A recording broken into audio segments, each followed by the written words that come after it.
Hello everyone, आप सबका स्वागत है आपके अपने YouTube channel Umesh study hub में।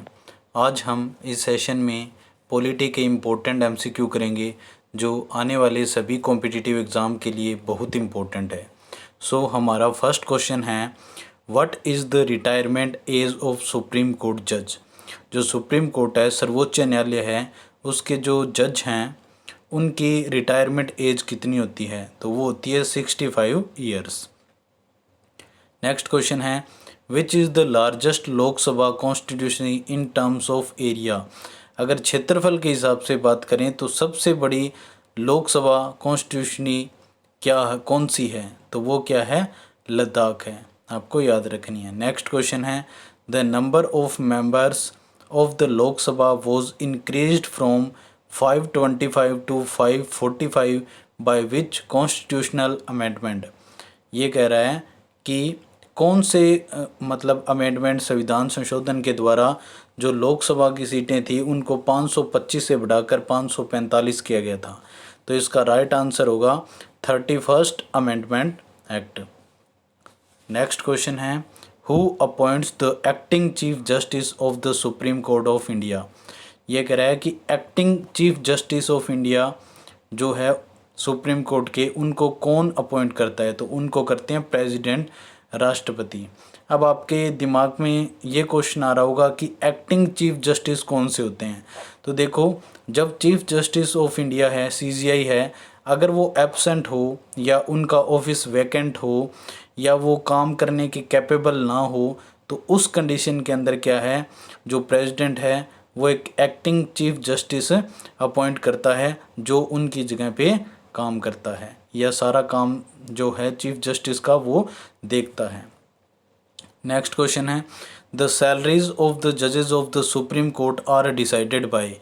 तो वो डिसाइड होती है पार्लियामेंट के द्वारा। नेक्स्ट क्वेश्चन है, what is the retirement age of high court जजेस। हाई कोर्ट के जो जज हैं उनकी रिटायरमेंट एज कितनी होती है? तो उनकी रिटायरमेंट एज होती है 62 ईयर्स। आपको याद रखना है, जो हाई कोर्ट है, जो स्टेट के अंदर होते हैं, उनकी जो जजेस हैं उनकी रिटायरमेंट एज तो होती है 62 ईयर्स, और जो सुप्रीम कोर्ट के जजेस हैं उनकी रिटायरमेंट एज होती है 65 ईयर्स। नेक्स्ट क्वेश्चन है, method of nominating the governor in the Indian constitutional has been followed to which country. जो हम क्या होता है, इंडिया के अंदर जो राज्य है, राज्य के अंदर एक गवर्नर होता है जो गवर्नर को अपॉइंट करता है राष्ट्रपति। तो ये चीज़ है हमारे संविधान में कौन से देश से ली गई है? तो ये ली गई है कनाडा देश से, ये भी आपको याद रखना है। नेक्स्ट हमारा क्वेश्चन है, by which act legislative council of India got the power to debate on budget. ये कह रहा है कि कौन सा कॉन्स्टिट्यूशनल एक्ट है जिसके द्वारा क्या कर सकते हैं, पावर है बजट के ऊपर डिबेट करने की। तो वो है इंडियन काउंसिल्स एक्ट 1892, 1892 का इंडियन काउंसिल एक्ट है।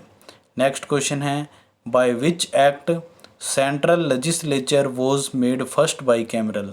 देखो, बाई कैमरल का मतलब क्या होता है? बाई कैमरल का मतलब होता है जैसे स्टेट के अंदर क्या होते हैं, दो हाउस। जैसे अगर देश की बात करें, हमारे देश में दो हाउस हैं, एक अपर हाउस जिसको हम राज्यसभा कहते हैं, एक लोअर हाउस जिसको हम लोकसभा कहते हैं। इसी हिसाब से क्या होता है, जो स्टेट है, राज्य है, उसके अंदर एक तो स्टेट लेजिस्लेटिव होगा, ठीक है, और एक क्या होगा, स्टेट काउंसिल जिसको विधान परिषद कहते हैं, जो कि सिर्फ क्या है, 7 ही राज्य के अंदर है इंडिया के अंदर। तो ये कहता है कि वो बाई कैमरल वाला है, वो कौन से एक्ट के थ्रू है? तो वो होता है government of India act of 1919, 1919 का एक्ट।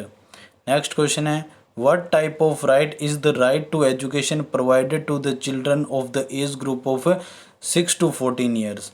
ये कह रहा है कौन सा जो मतलब राइट है जो हमारे संविधान के द्वारा दिया गया है, जिसके अंदर क्या है, 6 से लेकर 14 साल के जो बच्चा है उसकी एजुकेशन के ऊपर काम करना है, फ्री एजुकेशन देनी है। तो वो आता है फंडामेंटल राइट्स, और इसका आर्टिकल है 21A। 21A इसको बाद में ऐड किया गया है। कौन से अमेंडमेंट से ऐड किया गया है? 86th amendment 2002। 86वां संविधान संशोधन 2002 के तहत इसको ऐड किया गया है, ये बात भी आपको याद रखनी है। नेक्स्ट है which fundamental right can not be suspended during national emergency. देखो नेशनल इमरजेंसी का आर्टिकल याद रखना, एक तो 352 है। अगर नेशनल इमरजेंसी लग जाती है, राष्ट्रीय आपातकाल लग जाता है, तो सिर्फ दो हमारे पास क्या है राइट्स हैं, वो हमेशा रहेंगे। तो वो आर्टिकल 20 में आता है और एक आर्टिकल 21 में आता है। तो वो कौन से हैं? पर्सनल फ्रीडम राइट जो कि आर्टिकल 20 में आता है, एक है राइट टू लाइफ जो आर्टिकल 21 में आता है। और इसको ऐड किया गया था 44वें संविधान संशोधन 1978 के द्वारा। ये बात भी आपको याद रखनी है। गाइस ये सारे के सारे क्वेश्चन बहुत इंपॉर्टेंट है, सो आप इनको अच्छे से अच्छे लर्न करना, आपको एग्ज़ाम के अंदर बहुत बेनिफिट मिलेगा। नेक्स्ट क्वेश्चन है when was objective resolution presented by Pandit Nehru in the constitutional assembly. जो कॉन्स्टिट्यूशनल संवैधानिक जो असेंबली थी उसके अंदर किस दिन क्या है ऑब्जेक्टिव रेजोल्यूशन को पास किया गया था? तो वो किया गया था 13 दिसंबर 1946 को। ये आपको याद रखना है। नेक्स्ट क्वेश्चन है who was the chairman of the flag committee of the constitute assembly. जो फ्लैग कमेटी थी उसके चेयरमैन कौन अपॉइंट हुए थे? तो वो हुए थे डॉक्टर राजेंद्र प्रसाद। देखो जो नेशनल फ्लैग था उसके लिए क्या है फ्लैग कमेटी बनाई गई थी, एक टेम्परेरी एक एडहॉक कमेटी बनाई गई थी। कब? 23 जून 1947 को। तो उसके चेयरमैन थे, उसके जो प्रेसिडेंट थे वो कौन अपॉइंट किए गए थे? वो किए गए थे डॉक्टर राजेंद्र प्रसाद। तो गाइज ये सारे के सारे हमारे इस सेशन के इम्पोर्टेंट MCQ था। सारे के सारे आई होप कि आपको कंटेंट अच्छा लगा होगा। अगर आपको कंटेंट अच्छा लगा है तो वीडियो को लाइक कमेंट शेयर ज़रूर कीजिए और चैनल को भी सब्सक्राइब कीजिए। Thank you.